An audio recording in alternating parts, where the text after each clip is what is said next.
प्रज्ञाशोध परीक्षेसाठी विषय गणितातील आपल्यासमोर एक प्रश्न दिलेला आहे। मुलांनो, हा प्रश्न असा आहे की 4 स्टार 1 2 स्टार म्हणजे ही 5 अंकी संख्या आहे। लक्षात आली तुमच्या? या संख्येतील स्टारच्या जागी समान अंक असून त्यांच्या स्थानिक किमतीतील फरक 6993 आहे, तर तो समान अंक कोणता? म्हणजे कोणता? तर ह्या 5 अंकी संख्येतील या दोन ठिकाणी स्टार आहे, तर त्या स्टारच्या जागी समान अंक आहे। म्हणजे जिथे या हजारचं स्थान आहे आणि हे एकच आहे, जिथे या ठिकाणी जो अंक आहे तोच या ठिकाणी आहे, तर तो आपल्याला शोधायचा आहे। लक्षात घ्या। आणि पर्याय आपल्या पुढे दिले, पर्याय 1 ला 6, पर्याय 2 ला 5, पर्याय 3 ला 0 आणि पर्याय 4 ला 7 हे अंक दिले। मग आता आपण हे कसे शोधूया? तर तुम्हाला त्यासाठी त्यांनी दिलेले आहे की 6993 ही त्या दोन्ही मधला फरक तुम्हाला दिलेला आहे। तो फरक किती आहे? 6993। मग ही संख्या जर तुम्ही पाहिली तर याच्यामध्ये एक कोण आहे सांगा? 3।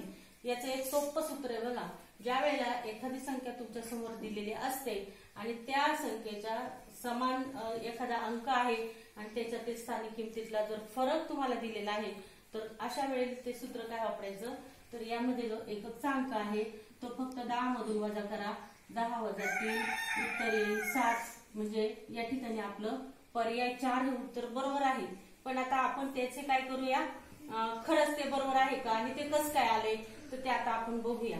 हा 7 अंक आपण या ठिकाणी मांडूया या संख्येमध्ये, म्हणजे संख्या काय तयार झाली?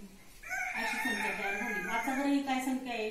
47,127। मग आता या 7ची किंमत आली किती? 7,000। आणि हे किती? त्याच्यातून आपल्याला वजा किती करायचे? तर 7 करायचे। मग बघा ही शून्याची वजाबाकी आहे, हे पूर्ण 7,000 आहे, त्यातून 7 वजा केले तर उत्तर येणार आहे 6993। म्हणजे या ठिकाणी हातचा येणार आहे, इथे पण नाही इथे पण नाही। मग 7,000तून 1,000 घेतले तर 6 राहिले, ते 10 झाले शतक। 10 शतक मधून इथे 1 शतक घेतला, इथे राहिला 9 शतक।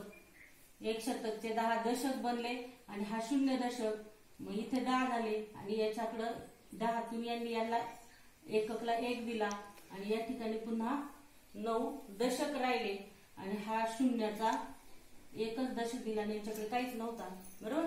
म्हणून 10तून 7 गेले, 3 राहिले, 9तून 0 9 गेले, 9 राहिले, इथं 9 राहिले आणि हे 6।